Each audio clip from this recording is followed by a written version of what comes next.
balik lagi Lazio ini masih banyak PR yang harus diselesaikan lah, terutama di lini tengah lah, karena belum konsisten. Marzio Sarri juga masih mencoba merombak sana sini, dan balik lagi Sarri biarpun punya mungkin bisa dibilang inovasi taktik lah yang dibilang memperbarui sepak bola Italia, tapi masih ada kepala batunya juga lah, bahwa di taktikalnya dia sekarang tidak banyak perubahan, yang dilakukan perubahan hanya pemain-pemainnya aja. Kedua pelatih ini menganut filosofi permainan yang menyerang ya, main terbuka dan main menyerang, karena ini tergantung bagaimana Gasperini ini akan memanfaatkan kombinasi antara Charles de Ketelaere, Lukman sama Koopmeiners di Atalanta di bagian penyerangan. Sementara Lazio mungkin yaitu Ciro Immobile ini udah harus diistirahatkan, ganti antara Tati Castellanos ataupun Pedro. Tapi bagi gua kalau memang mereka mengincar dari segi kecepatan, mungkin Pedro yang lebih diprioritaskan. Biarpun nggak bisa 90 menit sekarang. Walaupun dia cuman untuk menguras tenaga lah, untuk menguras tenaga dari back-back dari Atalanta.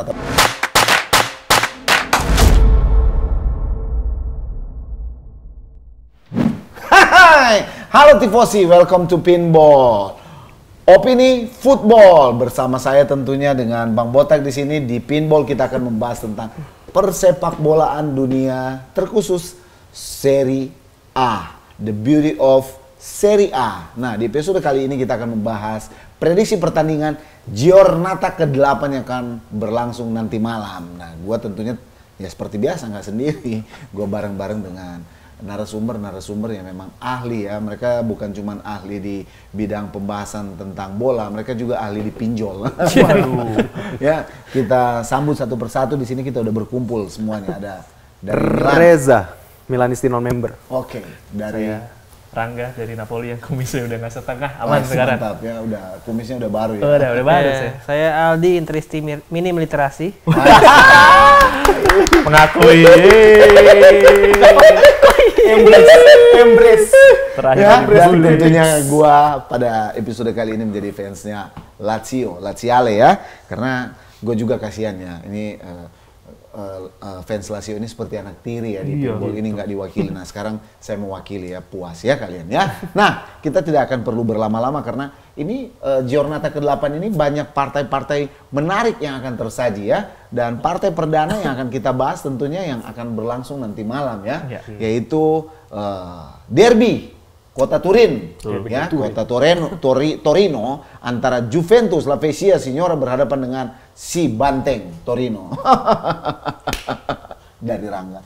Oke, kalau buat gua berbicara masalah Juve sama Torino, sebenarnya Torino sih punya track record yang lumayan, bisa dibilang lagi punya track record yang lumayan. Tapi kalau kita bicara masalah head to head antara Juventus sama Torino, tidak pernah berakhir baik lah untuk Torino sebenarnya. Jomplang. Terlalu jomplang lah untuk bisa dibilang. Tapi ya gue masih bisa bilang Juventus masih punya kans besar, biarpun pertandingan terakhir kita melihat fun football ya. Tidak ada gol yang tercipta, hanya hahaha di lapangan. Juve juga sempat mau ngasih giveaway beberapa kali sampai pelatihnya tuh si Allegri sampai ngamuk-ngamuk, pusing kepalanya karena ngadepin pemain yang kayak begitu. Terakhir mereka lawan siapa sih? Terakhir lawan Atalanta. Itu nggak ada pemenangnya. Pemenangnya itu yang ketiduran itu ya. Pemenangnya yang nggak nonton. Nah, saya nonton, Pak. Saya yang kalah.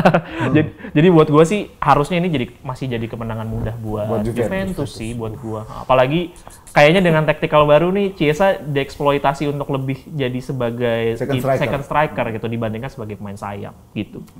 Dari Aldi? Ya, kalau bahas derby lagi-lagi nggak cuma teknis ya, maksudnya ya historinya, terus mentalnya, dan ya sesuai dari statistik yang disediakan oleh tim kami yang sangat profesional. Yang sangat Itali banget sekarang katanya. Juventus itu dalam 18 derby Turin belum pernah kalah. Terakhir kali Torino menang tuh di tahun 95, dan itu udah lama banget. Baru itu. Tahun 2015. Di situ 95. 95. Oh iya. Jadi yang benar yang mana nih? Ini dari Google. Oh iya, betul. Kalau Bang Botak dari mana nih? Bang Botak Torino terakhir kali menang itu 95. Maaf, gue yang salah. Oh iya. Iya, jadi gua rasa ini bakal jadi kemenangan ya maksudnya akan berlanjut lah tren buruk Torino di derby Turin ini akan berlanjut karena ya lawan Lazio aja juga kemarin kalah kan Torino. Dan ini dengan Allegri yang timnya lagi oke sebenarnya, kemarin habis menang lawan Lecce terus bisa menahan imbang Atalanta, gua rasa sih Juventus bisa menang lagi. Iya.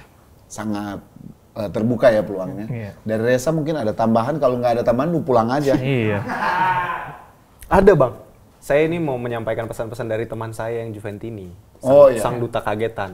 Dia bilang Bintang. Oh iya, dia kemana ya? Dia masih kaget kaget kemarin seri lawan Atalanta kaget ya. Apa? Dari tim loh. Kenapa kasihan nggak diundang dia?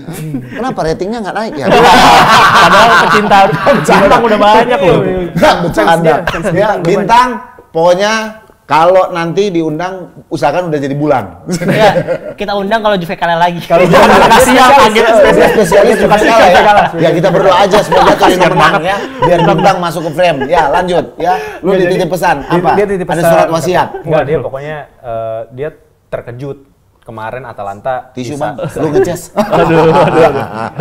Dia terkejut Atalanta Juve malah bisa menahan seri Atalanta. Itu yang pertama. Yang kedua, dia pesen kepada Allegri yang penting jangan mainin si Cambiaso itu bang. Dia katanya dia suka banget ya back kirinya itu kayak berantakan banget itu. Ya paling itu aja tambahannya sih. Sisanya, nah kalau kayaknya menang Juve. Dia juga pesen kayaknya nggak akan kalah Torino lawan Juventus. Prediksinya menang. Nah kalau gua sendiri sih sebenarnya ya sama kayak Aldi bilang maupun Rangga. Sebenarnya dia adalah pertemuan antara boleh dibilang antara David and Goliath ya. Boleh dibilang diibaratkan seperti itu adalah pertempuran antara seorang La Spezia Signore yang kita tahu adalah tim yang sangat kuat dan dikdaya ketika derby Turin ini tersaji ya.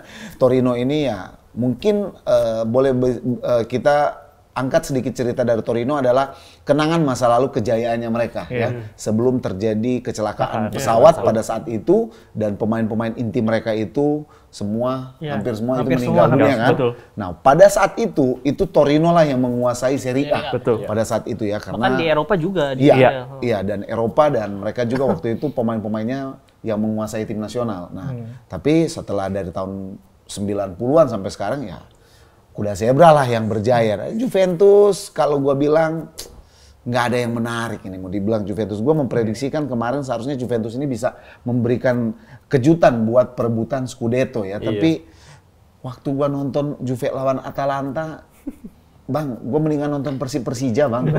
Iya. Serius, asli. Atalanta yang luar biasa menyerangnya minta ampun.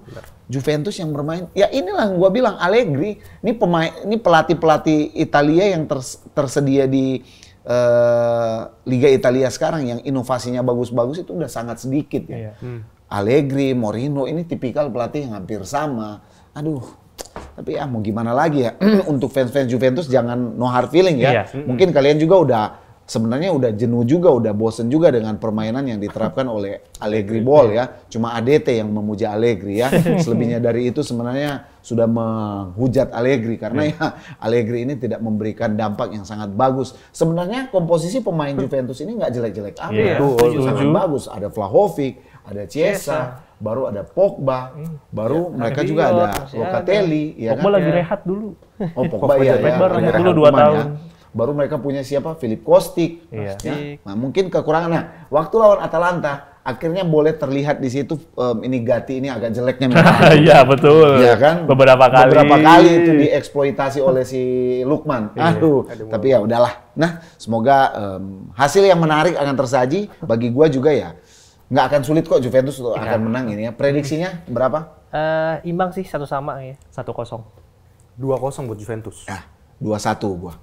Buat Juventus juga. Nah, sekarang kita akan berpindah kepada jersey yang gua pakai yaitu Lazio, sang elang dari ibu kota, yaitu berhadapan dengan Atalanta. Lazio di pekan ke-8 ini juga menemukan lawan yang sangat berat juga. Ya, sangat luar biasa berat yaitu Atalanta yang sedang top form sebenarnya. Betul. Yang boleh dibilang agak sedikit formnya lagi bagus-bagusnya walaupun mungkin pertemuan mereka ya Lazio ini nggak pernah kalah ya dari Atalanta dari 5 pertemuan mereka ya. Cuman menang 2 kali, draw 2 kali. Ini 4 pertemuan ya, menang 2 kali dan draw 2 kali. Jadi luar biasa ini. Menurut dari Rangga sendiri gimana nih Lazio Atalanta nih? Prediksinya? Gue masih belum, biarpun dibilang Lazio unbeaten ya secara statistik, cuman balik lagi Lazio ini masih banyak PR yang harus diselesaikan lah, terutama di lini tengah lah, karena belum konsisten. Marzio Sarri juga masih mencoba merombak sana sini, dan balik lagi Sarri biarpun punya secara Sarri punya tactical yang mungkin bisa dibilang inovasi taktik lah, yang dibilang memperbarui sepak bola Italia, tapi masih ada kepala batunya juga lah, bahwa di taktikalnya dia sekarang tidak banyak perubahan, yang dilakukan perubahan hanya pemain-pemainnya aja. Gue sih harapannya di pertandingan lawan Atalanta ini dia udah menemukan pemain yang cocok yang bisa dipakai untuk di lini tengah supaya bisa ngelawan permainan bagusnya Atalanta, karena mesti diakui Gasperini kemarin lawan Juve juga itu nggak layak dapat 1 poin lah, itu harusnya menang. Tapi feeling gue kayaknya form unbeaten-nya bisa berakhir di pertandingan lawan Atalanta sih. Melihat underperformnya Lazio di musim ini. Iya, kalau menurut gue kalau Lazio bermain seperti di UCL kemarin dengan hanya modal semangat sih akan sulit ya untuk melawan Atalanta yang lagi bagus sih. Ya bisa. Ya kalau kita lihat di permainannya sih emang nggak jelek-jelek amat, cuman mereka menang menurut gue karena semangat kan, kalau gue bahas di yang kemarin ya. Angkat aja ya. Iya, maksudnya kalau untuk Atalanta juga lagi oke. Kemarin dia cuman lawan Juventus cuman kurang klinis aja. Dan kalau misalnya besok lebih klinis ya pasti gue rasa bisa nyuri 3 poin lah di kandang Lazio Atalanta. Gua ngelihat Lazio ini Maurizio Sarrinya sendiri ya Bang ya. Kalau ngelihat dari pertandingan UCL kemarin itu dia belajar juga sih gitu. Maksudnya belajar juga gimana dia nerapin taktiknya, gimana dia ngelakuin pergantian pemain, dan gua harap Sarri ini berani untuk ngeganti Immobile sebenarnya dengan Pedro gitu. Itu bisa jadi pembeda menurut gue di lini depan, karena Immobile ini kan kita tahu dia lagi off form banget kan gitu. Dia udah berapa lama nggak nyetak gol juga. Iya, terakhir penalti doang, terakhir penalti itu. Nah, jadi gitu. Memang ini partai berat buat Lazio gitu. Dan gue pribadi sih lebih memprediksi Atalanta yang bisa menang. Tapi kalau Lazio bisa memberikan performa kayak UCL kemarin dengan semangatnya itu, dan ditambah ada beberapa pergantian pemain yang memang off form gitu, kayak Pedro tadi ditaruh di lini depan gitu, mungkin dia bisa melakukan kombinasi-kombinasi dengan Luis Alberto gitu, karena kan kemarin juga lagi bagus Luis Alberto. Ya gue rasa ini jadi partai yang seru sih gitu. Dan bisa menang bahkan Lazio gitu menurutku.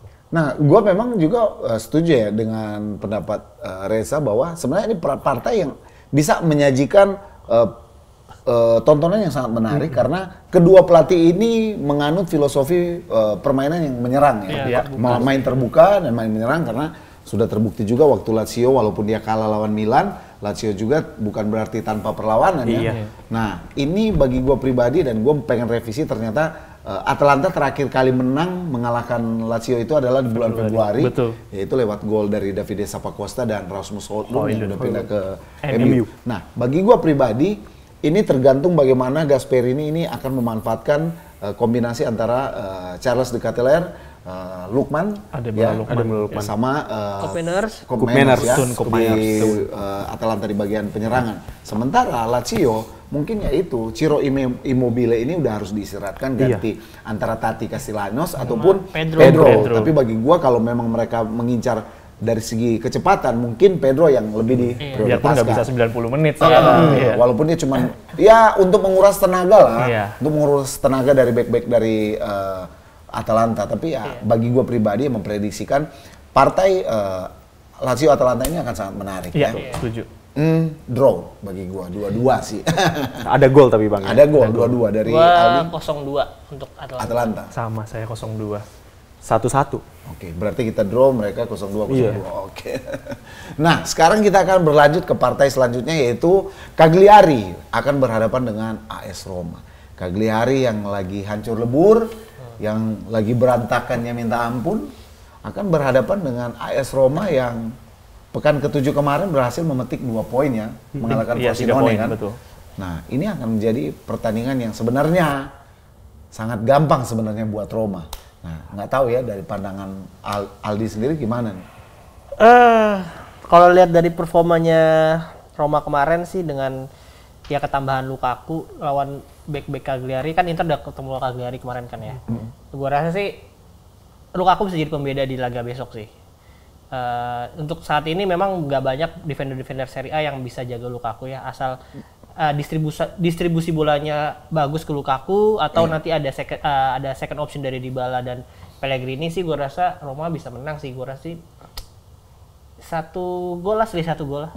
Lukaku terlalu kuat memang untuk back Liga Italia ya. Nah dari Rangga sendiri gimana nih? Sebenarnya gue masih berharap kebangkitannya Ranieri sebenarnya. Cuman ya mesti diakui secara kualitas pemain sangat tidak merata gitu loh. Kita mesti akui bahwa pemain-pemainnya memang ada yang beberapa yang menarik perhatian seperti Zito Lufumbo. Ternyata ya belum cukup gitu loh, belum cukup dia seorang bisa mengubah jalannya pertandingan ya. Menurut gue juga sama. Tapi gue nggak tahu nanti tergantung dari taktikalnya Cagliari dia mau main seperti apa, apakah bermain lebih menarik ke belakang untuk manfaatin counter attack ataukah dia memang bermain lebih terbuka dan itu bisa jadi makanannya Roma juga. Jadi feeling gue ya masih peluang masih besar dipegang sama Roma sih untuk saat ini.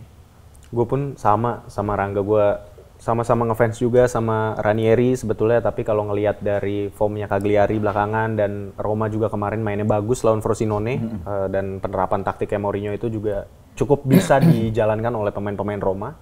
Ya gue rasa ini juga jadi kemenangan buat AS Roma sih bang. Gitu.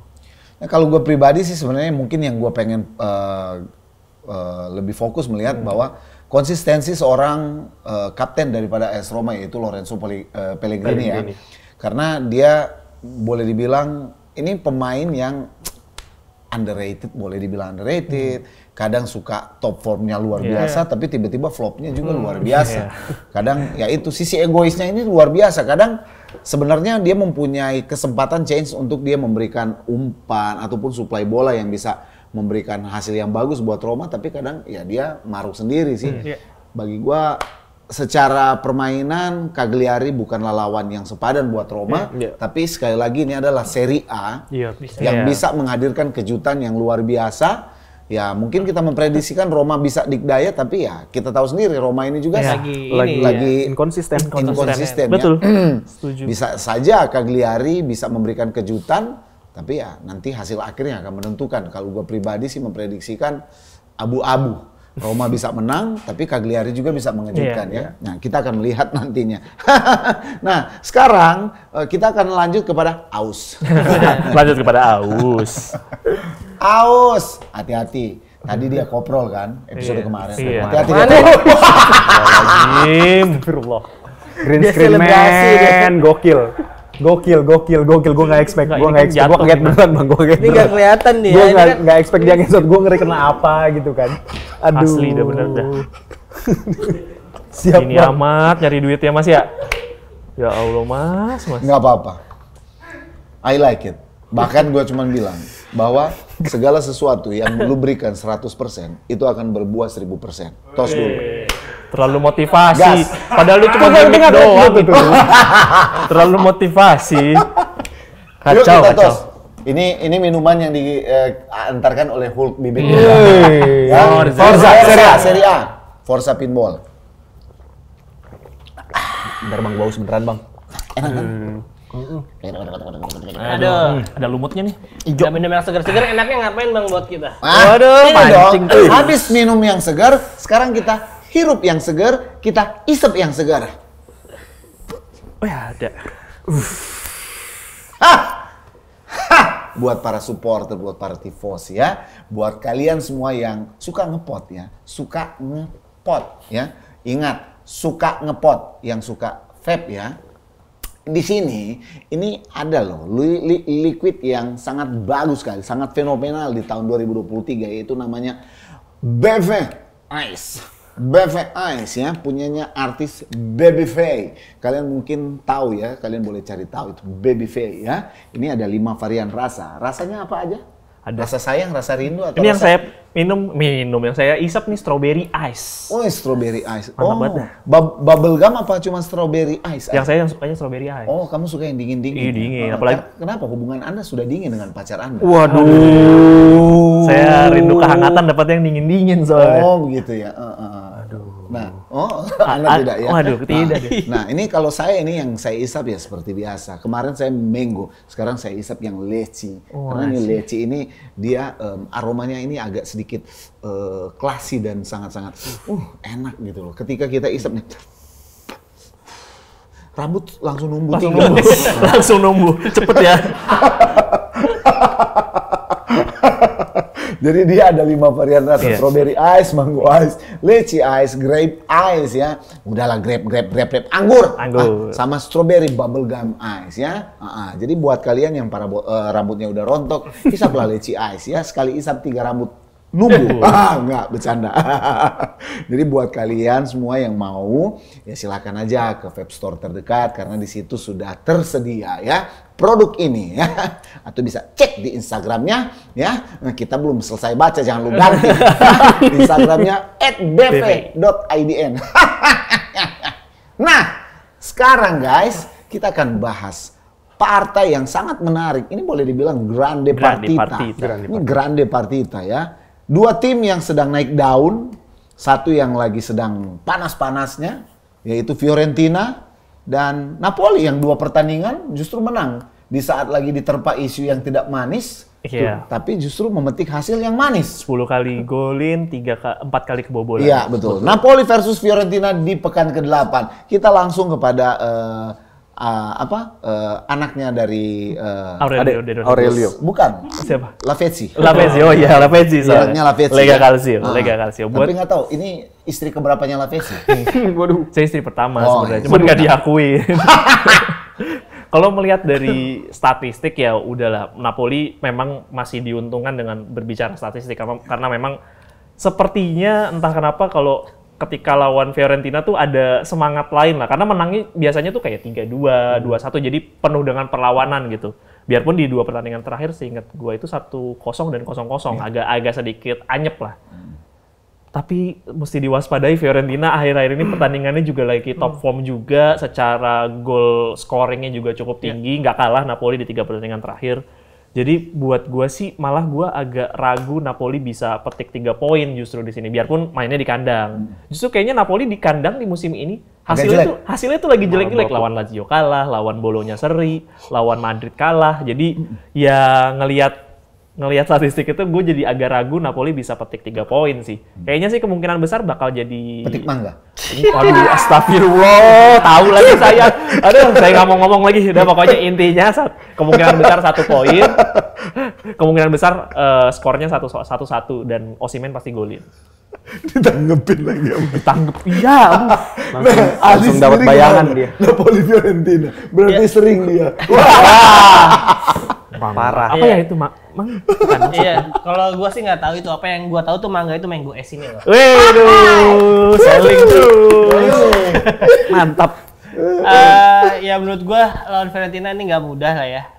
Lagi top form, terus Nico Gonzalez lagi on fire, Bonaventura juga lagi oke. Dan Fiorentina ini kalau kita lihat dari karakteristiknya, dia emang suka main crossing, bola-bola atas. Kayaknya udah banyak dari set piece, dari corner itu gol tercipta dari situasi itu ya. Jadi gua rasa sih kalau Napoli pengen menang ya harusnya mengantisipasi tuh si Ostigard, si Nathan, bola-bola atasnya harus ya. Kalau gua rasa sih mereka punya postur yang oke dan bola atas bukan jadi masalah ya untuk Napoli saat ini ya. Masalahnya recovery set piece kita tuh buruk banget, terakhir kan kebobolan lawan Valverde. Iya. Nah ya itu. Inter pernah lawan Fiorentina menang 4-1 kalau nggak salah.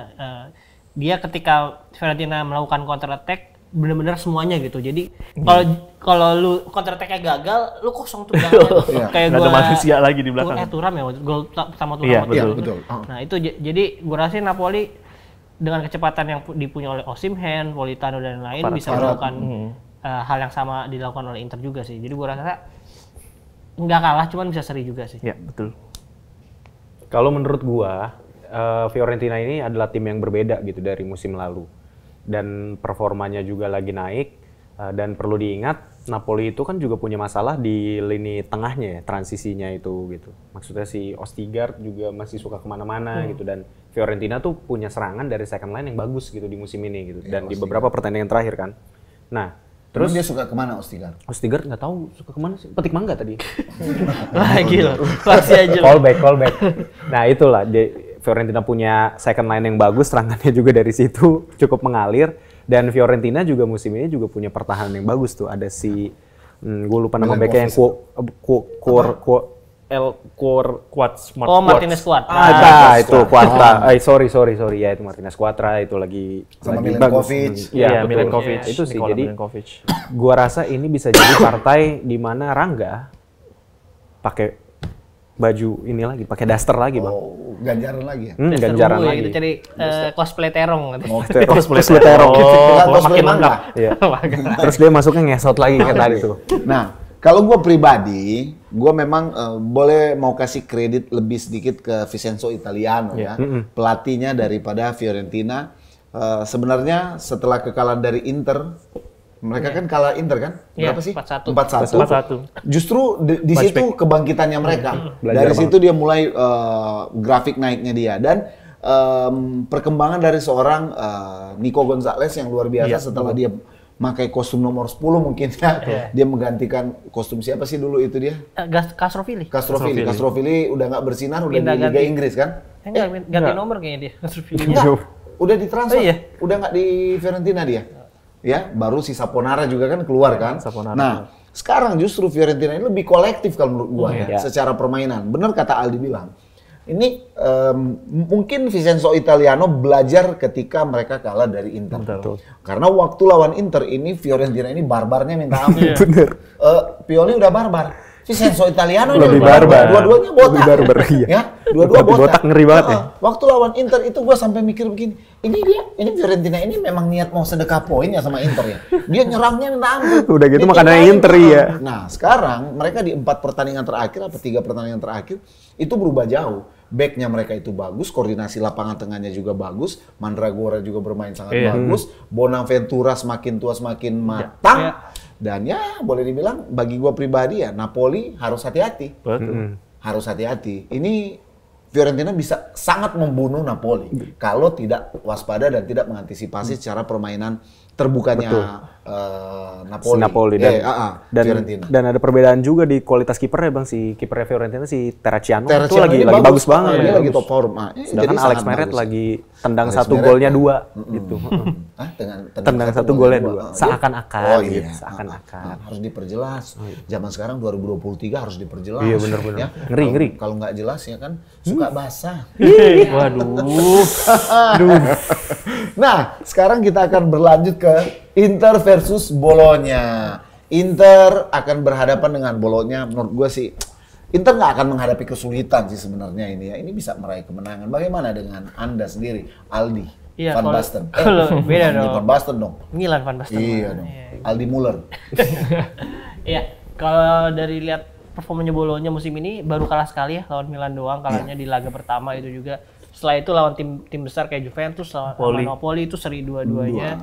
Jadi ya gua rasa sih Bologna juga bisa merepotkan Inter ya, apalagi kemarin dia habis menang lumayan. Orsolini hat-trick juga. 3-0 dan ya itu salah satu pemain yang waktu itu kalau nggak salah pertemuan terakhir itu Orsolini juga nyetak gol ke Inter deh. Lewat skema serangan balik, dan Inter harus mewaspadai dia. Selain itu ada Joshua Zirkzee yang striker muda dari Belanda itu. Komposurnya gue suka, dia posturnya oke, mainnya juga cukup tenang lah sebagai pemain muda. Terus di posisi penjaga gawang juga mereka punya Skorupski yang sering merepotkan Inter juga.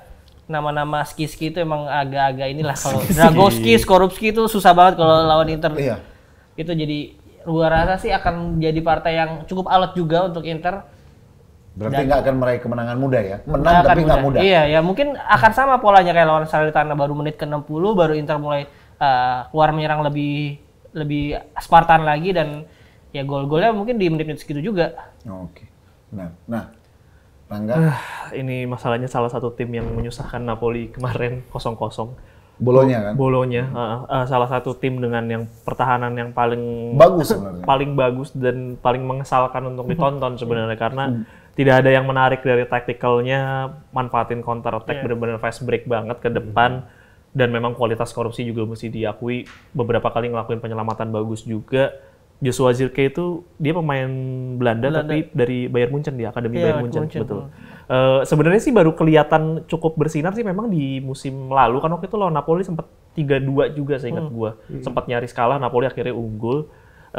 Zirkzee itu memang punya postur fisikal yang lumayan besar, pokoknya ideal lah, dan punya akselerasi yang cukup bagus.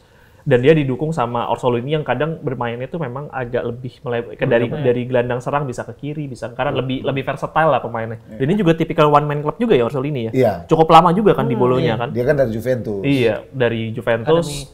Tapi juga one man club cukup lama juga di Bolonya dan pemain yang sebenarnya gue bisa bilang sama Berardi sebenarnya punya kualitas hampir sama. Memang dia grade B-nya tapi oke lah, gue bisa bilang oke kayak dia punya speed dia. Iya, kayak pemain yang terlalu bagus untuk di Bolonya lah sebenarnya. Tapi ya begitulah adanya. Ya menurut gue sih bisa ada kemungkinan jadi partai seri karena Bolonya itu tipikal tim yang melawan tim-tim gede itu yang diincar ya 1 poin gitu loh. Bener-bener kalau ada kesempatan 3 poin tuh ya mungkin cuma 1, 2 atau 3 peluang baru dia konversi. Tapi kalau lawan tim gede sih feeling gue sih mereka akan coba tahan sebisa mungkin untuk jadi 1 poin untuk mereka sih. Iya, dan gue rasa maksudnya gue juga menganggap di luar masalah teknis juga ada masalah non teknis juga kan yang seperti gue bilang tadi. Dan kemarin Bolonya tanggal 3 Oktober baru ulang tahun yang 114. Fakta lagi. Jadi gue rasa pasti akan ada ya semangat juga dari pemain-pemainnya untuk memberikan seenggaknya 1 poin untuk timnya lah. Ada jamrut gak ya dari sana ntar? Gompek. Selamat ulang tahun. Sorry. Kalau tambahan dari gue sih, ini tergantung dari gimana Bolonya itu mengambil inisiatif dari awal sih Bang. Maksudnya Inter tuh kan punya track record kalau cukup kesulitan melawan tim-tim yang bertahan yang numpuk pemain di belakang. Nah kalau Bolonya bermainnya agak terbuka gitu, dan mungkin itu bisa jadi makanannya Inter gitu kan. Jadi ini partai tricky tapi tergantung gimana Bolonya ambil inisiatif dari awal. Menurut gua, ini kalau pendapat pribadi gua ya, Inter rasanya sih nggak akan kesulitan lawan Bolonya gitu. Karena Inter punya pertahanan yang bagus, punya back sayap yang bagus gitu, dan tengahnya juga bagus banget gitu. Jadi ini secara kualitas Inter di atas Bolanya banget gitu. Dan masalah klinisnya Lautaro Martinez musim ini juga kayaknya nggak perlu diragukan lagi gitu ya. Kalaupun dia mentok, ada Marcus Thuram yang bisa nge-cover. Jadi kemenangan buat Inter sih Bang. Kalau gue cuma tambah sedikit ya, mungkin juga perlu diwaspadai oleh Inter bahwa ya Thiago Motta ini memang adalah tipikal ya dia belajar banyak ilmu ya. Dari Mourinho sih. Dari Mourinho. Dia memang Mourinho banget sebenarnya. Cuman dia versi yang lebih fleksibel. Dia punya metode penyerangan juga bagus, dan jangan lupa ada mantan Milan di situ yaitu Alexis Saelemaekers. Saya berharap bahwa besok Saelemaekers akan memberikan kejutan buat Inter, tapi nggak sih. Bagi gue pribadi tetap memprediksikan Inter bisa menang 2-1 sih ini. Kalau gue sih 1-0, dan gue harap Inzaghi nggak menyimpan pemainnya ya. Soalnya kan abis ini ada jeda internasional, jadi negatif thinking. Ya udahlah, pokoknya ya abisin dulu di pertandingan ini, cari sampai patah kaki lah mereka. Kill the game dulu lah, baru rotasi. Kill the game. Itu yang paling benar. Yang penting pastiin kemenangan dulu. Nah, sekarang kita akan membahas nih Genoa versus Milan.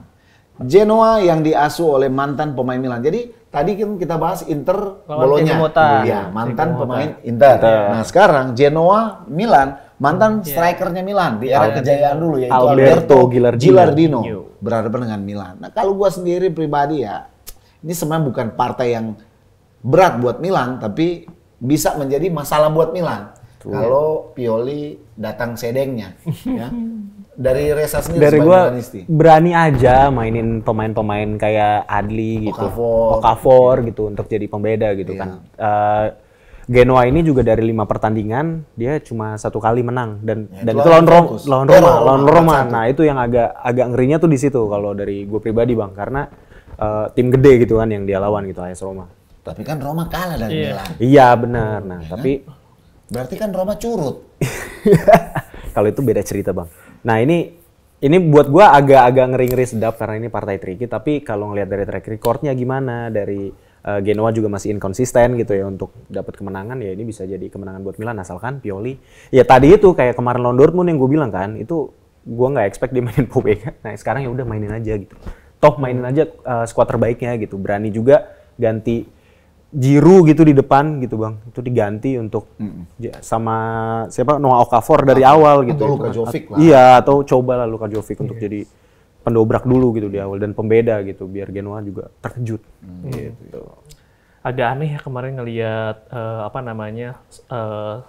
siapa sih yang botak tuh? Udah sampai nggak bingung gue. Pelatihnya Milan sampai mainin Pioli. Iya, Pioli sampai mainin alat latihannya Ipman, batang kayu. Pobega. Iya. Buat apa gitu batang kayu ditaruh di situ gitu. Buat gue sih itu kayak beberapa blunder yang dilakukan Pioli, gue kira overthinking itu hanya kejadian di Simeone Inzaghi dan juga sama Pep Guardiola. Ternyata Pioli juga punya overthinking.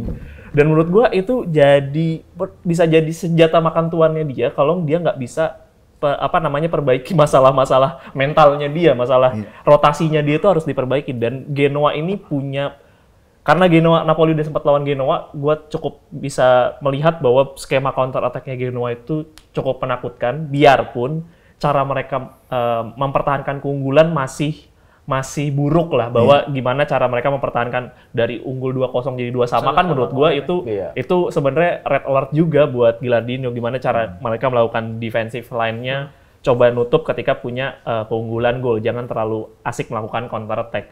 Nah menurut gua sih di sini kalau misalkan Gilardino bisa belajar mengenai hal itu gitu loh, ngambil pengalaman dari situ, buat gue Milan bisa jadi dihukum, biarpun nggak kalah ya, tapi bisa either dihukum kena 1 gol atau 2 gol kaget lah, yang kayak kemarin dilakukan sama Bolonya ya kemarin ya. Cagliari.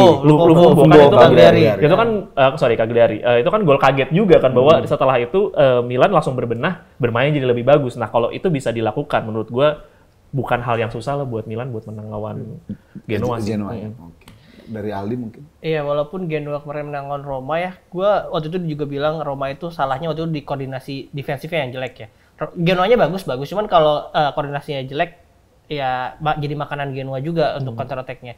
Gue rasa sih Milan dengan defensif yang kemarin lawan Dortmund cukup oke, bukan jadi masalah yang besar lah untuk pemain-pemain Genoa. Mungkin untuk Retegui bakal kunci sama Tomori bisa. Harusnya. Cuman yang gua agak takutin Gudmundsson, apakah bisa mengacak-acak Calabria besok dia? Iya. Nah, gua rasa sih kalau misalnya Gudmundsson bisa bermain bagus, Genoa bisa memetik poin dari Milan sih gua rasa. Karena Gudmundsson juga mainnya agak cukup lucu ya, maksudnya kayak ke kiri, ke kanan, dia roaming banget. Jadi memang benar-benar Retegui itu cuma benar-benar dipuling di depan, Gudmundsson yang akan coba cari bola di situ. Jadi ya membingungkan sih. Karena memang dirijen yang Gudmundsson ini diletakkan posisi dirijen. Jadi dia akan mengatur permainan semua, dia akan menyuplai semua. Nah kalau gue pribadi, gue cuma pengen menyoroti yang sama kayak Reza bilang, sama Rangga juga bilang, gue mewaspadai 2 karakter, yaitu Pobega dan Calabria yang adalah kartu mati Milan sebenarnya sekarang ini ya. Iya. Pemain yang boleh dibilang adalah kartu mati Milan, Pobega dan Calabria. Butuh gebrakan besar dari seorang Stefano Pioli. Ganti dulu Giroud, Pobega dicadangin, kalau perlu dibungkus pakai kertas, ya, dikirim ya, mainin Persikabo. Ya. Untuk Calabria boleh ditransfer lah, dia di Persiraja Banda Aceh, main di sana dulu dia ya. Kalau nggak disuruh main di Liga Arab ya, nggak ada guna nih pemain dia ya. Sok-sokan pakai ban kapten, lari-lari begitu doang, parah ya. Nah kalau gue pribadi, gue sebenarnya Pioli ini ya, ini dari kacamata gue sendiri ya. Pioli ini bisa melakukan serangan yang sangat cepat dengan mengandalkan sumber daya pemain yang dimiliki dia yang mempunyai speed yang sangat bagus.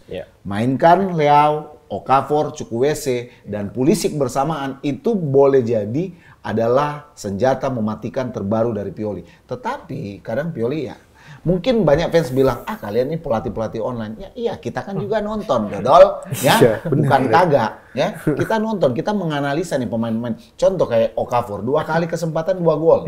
Iya. Waktu kemarin lawan Dortmund, dia juga mempunyai peluang yang sangat bagus, membuka ruang. Kalau Giroud ini kan, Giroud ini kalau udah di gap, dijepit 2 pemain, udah selesai. Sulit juga dia memantulkan. Iya kan? Iya. Jadi ya bagi gue pribadi ya ini tergantung bagaimana Pioli untuk melakukan perombakan yang bisa membawa hasil yang terbaik buat Milan. Ya prediksi gue sih Milan menang 2-0 sih ini. Memang bukan hal yang sulit, tapi ya gue nggak mau meremehkan Genoa. Tapi kalau seandainya Pioli kambuh juga penyakitnya, ya ini bisa menjadi hukuman juga buat Milan. Nah, ya, karena ini ya sangat menarik ya buat para tifosi, supporter, pecinta pinball. Kalau kalian mungkin mempunyai penilaian tersendiri, ya silakan tulis di kolom komentar ya, jangan sungkan-sungkan ya. Sekian dulu informasi dari kami ya, semuanya dari Pinball, tim Pinball ya. Sekali lagi terima kasih tifosi, jangan lupa ya untuk subscribe ya channel dari Pinball ini, support terus karena kita sangat berterima kasih mengharapkan dukungan dari kalian semua. Dan kita akan terus bersemangat untuk memberikan dan menyajikan informasi-informasi terbaru ya buat kalian semua ya, biar kalian itu bersemangat menontonnya ya, dan semangat juga membulinya di kolom komentar. Jangan lupa nyalain loncengnya ya. Kalian yang malas bangun pagi, nyalain loncengnya karena ini tayang setiap pagi. Salah. Sore. Soalnya mereka juga rajin bangun pagi. Pin, sehat. Jangan lupa follow akun Instagram dan TikToknya dari pinsport.com karena si Alvin Pirang sudah menyajikan berita-berita yang sangat menarik di situ bersama dengan orang lapangan yang sangat luar biasa yaitu Mr. Costa dan Mr. Bram. Mereka mencari informasi, kalian tahu mereka itu terbang ke Arab, terbang ke Paris, terbang ke Italia. Mereka dukun soalnya ya. Untuk memberikan kalian informasi terup to date dari persepak bolaan dan olahraga dunia. Kok gua bara lagi ya? Ini maksudnya apa? Kok gua bara lagi ya? Udah, Gua Reza. Saya Rangga. I love baby Faye. I love baby Faye. Berbahaya. Aldi namanya dia. Ya. Grazie. Ciao. Sampai jumpa lagi di episode selanjutnya. Bye-bye. Love baby. Forza Serie A. Forza Pinball. Jangan lupa